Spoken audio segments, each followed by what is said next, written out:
Good morning, everyone. I am excited to be here having a short conversation with Genesis Jones this morning, and thank you for joining us. Genesis is a sickle cell warrior, author, advocate, and speaker. She's currently pursuing a master's in clinical mental health counseling at Lamar University, and she shares her stories with a lot of passion and promotes her books as well.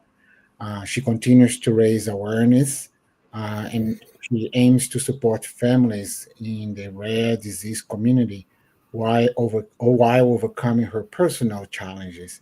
Welcome, Genesis. Yes, thank you for having me. I'm glad to be here. Thank you.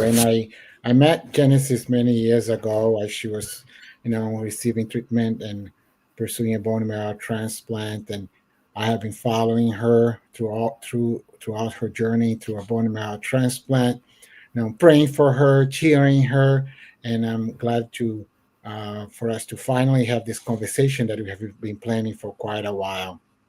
But let's share with our audience, Genesis, a little bit about your journey with sickle cell disease.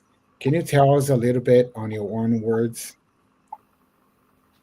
Yeah, my journey started a little bit when I was young. I had my first sickle cell crisis when I was 3. And then, shortly after that, I was in the hospital, in and out of the hospital due to sickle cell. I had my first silent stroke at the age of 8. And then I was put on blood transfusions to help with management of the sickle cell. And then to try to see if I would get a match for the bone marrow, for a donor. They put me on the registry when I was 8. At that time, I didn't know that there was a lack of black ethnicities on the registry, so I didn't know that there was such a low chance of me getting a match. So I was on the registry for about 10 years looking for a match, but it is kind of how it led me to getting my transplant about 10 years later with my mom, and I found a half match with my mom through NIH. And in 2020, I had my bone marrow transplant at NIH on September 11th, 2020. And this is actually 5 years. Well, I will be celebrating my 5-year anniversary for having a bone marrow transplant, which I'm very grateful to celebrate. And speaking of celebrating, we should definitely do that. Once September comes, let's Yeah. plan something for sure. Maybe we can do another video, invite everyone to join us to celebrate you. Um, I understand that you had to travel. You live in Texas, and you had to travel to in order to receive your bone marrow transplant.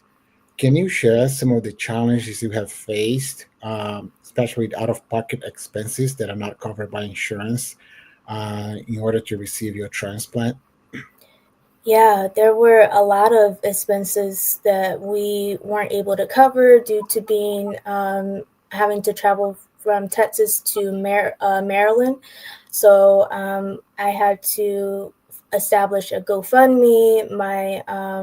There were grants that I had to apply for through, whether it was through Be the Match or getting help from my local church, as well as just looking for different organizations, such as at the time I didn't know there was uh, could have been applications that I could apply for through this foundation, but I could have applied through here as well for a grant, but I didn't have that access. As well as I got a travel grant through Be the Match, 2 travel grants, as well as I had a lot of support through my GoFundMe. People supply money through there. So being that my caregiver didn't work, we had to make sure that we were going to be financially secured throughout that 6-month period. Mhm. Yeah, no, definitely. Here at the Ecla da Silva Foundation, we understand as well, and we have worked with over 2,000 patients now who have requested that kind of financial assistance with the travel, lodging, like you had to stay somewhere closer to the hospital where you are. The meals, not only for your caregiver as well, it'll be a family member or somebody else to be there with you. And it can be really overwhelming when we really like you to focus on your health and your treatment, but there are all those distractions that we cannot control, which are the financial expenses. So we are proud to provide financial assistance that we're going to talk a little bit on for those that follows you or the other warriors out there that receiving treatment and is getting ready for a transplant. Emotional support is also a very critical part of our mission, and our goal is to ensure that patients never feel alone that when they are going through this treatment. We want to tell them we want to we want them to be supported and be part of our community, and that's one of the things that we do here at the foundation. We connect with the patients and their families and um, keep our lines open for them for any time they wanted to join. We have invited them to attend events that we put it together so they feel part of our community, that community that care about they're going through. Can you share your thoughts on how the ICLA da Silva Foundation emotional support, now both before and after the transplant, with constant communication with you, now inviting to events and ask you to talk about your book that you're going to talk about in a few minutes, and help navigate to any challenge that you might have had? Yeah, the IGLA Down Foundation has been there reaching out a lot. Just throughout my whole journey, you guys um, invited me out to a lot of different events, which I've have really enjoyed and really have felt the support. Being able to just know that I can go and have that community has been really important to me. Even though I'm post transplant, it's important to have that community and support through people that are going through the same experiences. So Mhm. knowing that I can have that foundation that is supporting the same cause and being able to have that just talk to the same families that are going through it has been very very great for me, and just a sense being that I'm still going through things that I still need to talk about it. So it has been very great for me in a sense of just my whole mental well-being, as well as just emotionally. Mhm.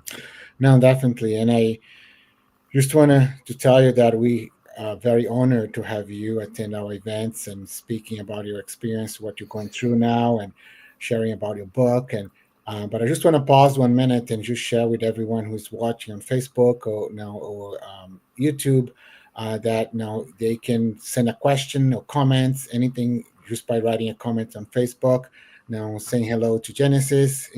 So feel free to use the comment or chat option to make any comments or send a message to us. So, but one other thing I want to talk about is you have written two books about your experience, and can you talk to us about what inspired you to share your story, and how did writing the book help you during your treatment and recovery?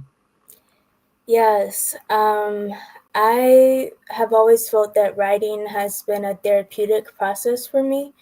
When I experience something, I write it down, I write it out. So, writing the books have been a therapeutic journey for me. And, I started writing when I was 8 years old. And at first, it was just something that I used for therapy. But, me and my grandma looked up like when I was 10 or a little bit younger, and I had over like 200 poems, and she was like, these are really good. And that's when I started to know that I had to share it to the community, share it for the people that don't feel like they have a voice or don't want to speak out, but are going through the same experiences. And that's kind of what led me to share. And I feel like it is giving a lot of voices to other warriors and other people within the chronic illness community.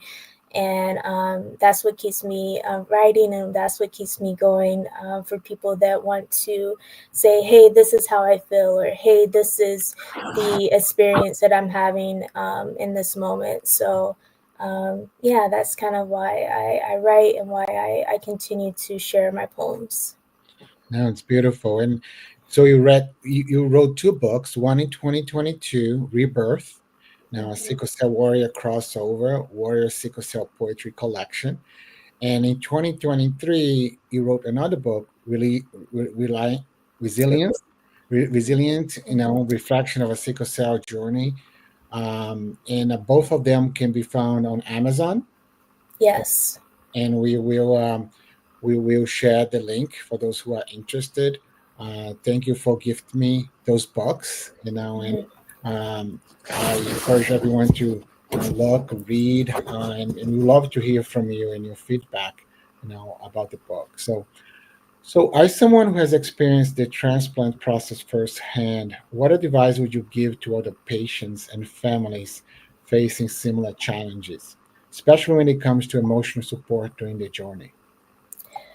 Um, yeah, I would, for people that are going through the transplant journey, I would say lean on your support system. Lean on those that are around you, that are kind of helping you through the journey. For me, it was my family that I was leaning on. As well as the my medical team, because they were the people that were my immediate contact, my immediate go to, um, for that, even that emotional support, because they knew exactly what was going on with my body, what was going on with my health, and they were always around me, 24/7, just like my family was. So lean on those who are around you.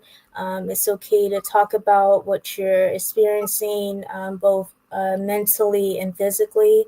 I was speaking to a therapist once a week, because it is a transformative experience, and you have to talk about what you're going through, how you're feeling about it, and how it's making you feel through the process.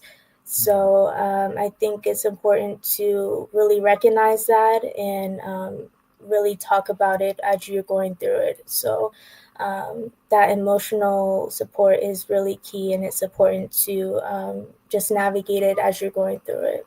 Mhm. No, thank you. That's very important. And for those who are not familiar with what patients and families go through, can you share with the general supporters now, our general supporters, how important it is their support that they provide so that we can continue to provide that financial assistance and emotional and logistical support. And I just want to add a little bit that our organization, the Igla da Silva Foundation, provides grants, financial assistance to any patient that is receiving a bone marrow or cord blood transplant. The assistance is to remove barriers to treatment. So there are specific requirements now for them to be able to be eligible, but we don't focus on the diagnosis. We focus on any patient who is going through a bone marrow transplant. And they can apply by going to our website at icla.org. Um, and at the website, and then they go to support, and they'll be able to find the application. It's important that they work with a social worker to provide a letter, so that that confirming that they're receiving treatment. And there are a few other questions that we ask. But we are happy to help close to 700 patients per year with up to $500, and in addition to the emotional financial support. So any warriors who are out there and reaching bone marrow transplant, who are struggling financially as they go to transplant, and if that becomes a barrier, our organization, that's what we're here for. Um, but before we move forward now, can you talk? Moving forward, can you talk about now, for those who are not familiar, how important it is their support? Yes, it is. It is very important due to the magnitude of the transformative experience that anybody goes through when they're going through a curative therapy or bone marrow transplant. Because I feel like you're having a second chance at a life, and you're changing your whole body. You're changing everything that you are going through, and you're going to a whole new mindset, a whole new body. I felt like I just feel like it's important to understand it, and it's important to support, because the person that you come out from the person you were is completely different. So being able to support this financially is huge, because you're changing a person's life. You're helping them grow into the person that they want to be. You're helping them be somebody new. And I think if you're willing to help somebody be somebody new, then that is that's a key aspect of just changing overall human being. So I think it's key, and I don't see why you wouldn't want to help somebody change their life. Mhm. No, definitely, definitely. Um, no, and I know that most, if not all, patients that are now sufferers who are going through a bone marrow transplant, they call themselves warriors. Mhm. Can you say a few words about that for those who are not familiar? Because you guys are warriors, Can you tell a little bit, about the background? Yeah, so warriors are, I say warrior because it is something that we are constantly battling through, something that, we wake up from the moment we are, wake up to the moment we go to bed. We're constantly mentally, physically going through a constant battle of a warrior. It's not something that we can turn off. And, it's the physical pain that we're enduring, the mental pain that we're trying to conquer, and it's just a constant battle that a warrior is just fighting. So I feel like it's something that we can't really overcome, but we're all always adapting and trying to endure as a warrior. So No, no, thank you. No, it's great that we had this chance to have this conversation today. I yeah, hope that all of those of you who are watching, please comment on our Facebook or YouTube. We're definitely going to be back. That 5 year post transplant celebration. And Genesis, is there any last message that you want to share with everyone who is watching now and will be watching moving forward? I just want to say that you have to keep fighting, and just keep knowing that you will continue to endure the fight, because um, God hasn't brought you this far just for nothing. So just keep going. Fantastic, amazing. Now, thank you very much. Someone just message now, Jeff. Genesis, you are a true warrior, and Thank you. she really is. And we are happy to have this conversation and get to know you for so many years. And there's a lot more for us to do, especially for those who are still going through this bone marrow process. So, if you are interested in getting more involved, now please visit our website at icla.org. If you are generous, think about want to make a generous contribution, feel free to make the website as well. This goes straight to help patients that are going through transplant and facing financial stress. But love to hear from you. Genesis, thank you very much. Let's keep in touch, and we'll be back to celebrate 5 years post transplant back in Yes. September. Yes. Thank you all for attending, and we'll be in touch.